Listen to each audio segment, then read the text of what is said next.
another episode of Cooking with Debs and Sophia. Today we're going to make cheese scones. In the bowl we've got 8 ounces of self-raising flour and a pinch of salt. And we're going to add in 2 ounces of butter.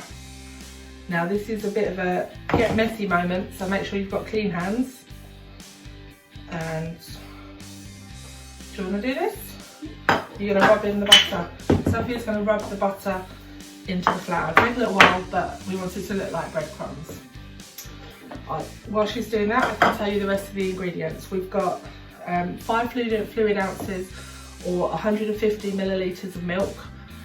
Now this is my little tip. I've saved an old Tommy Tippy sippy cup because on the side it's got measurements, which when you've got a really big measuring jug like mine, the first line on it is 200 mils, and so when you want amounts smaller than that, this Tommy Tippy sippy cup is really helpful. So we've got 150 millilitres of milk in there.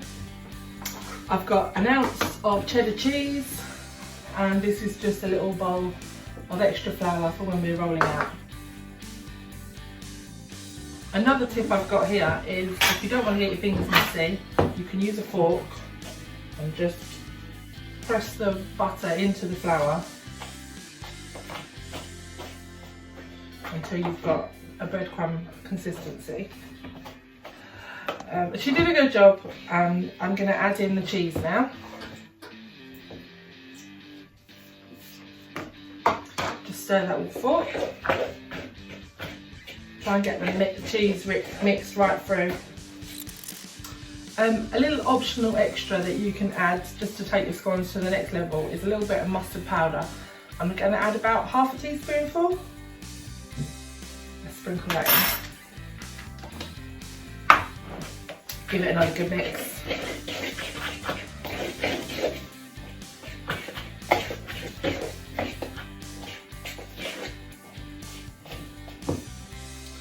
And time to add some milk. I'm going to add a little bit at a time,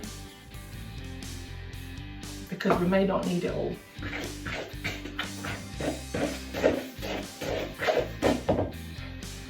Now really this is the time to get your hands in again if you can.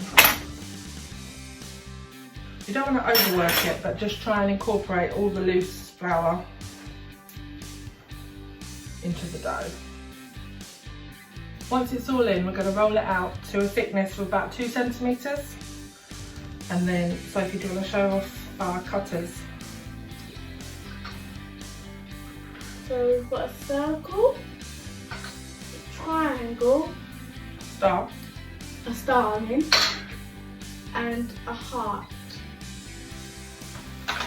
As long as your cutters are roughly the same size, it's okay to use different shapes just to make them more fun. Okay, so we're just rolling it out. We've got a lovely dough. We've used a bit of flour on the surface and on the rolling pin to stop it sticking.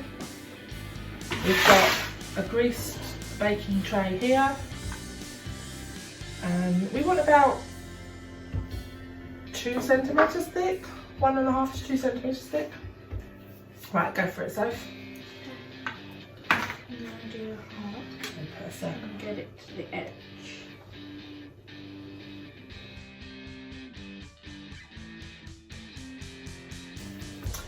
Okay, so we've got all our scones on our greased baking tray. We're going to put them into a hot oven, about 220 degrees centigrade or gas mark 7. If you've got a fan oven, you probably just want it a little bit cooler. And we'll see what they look like in a minute.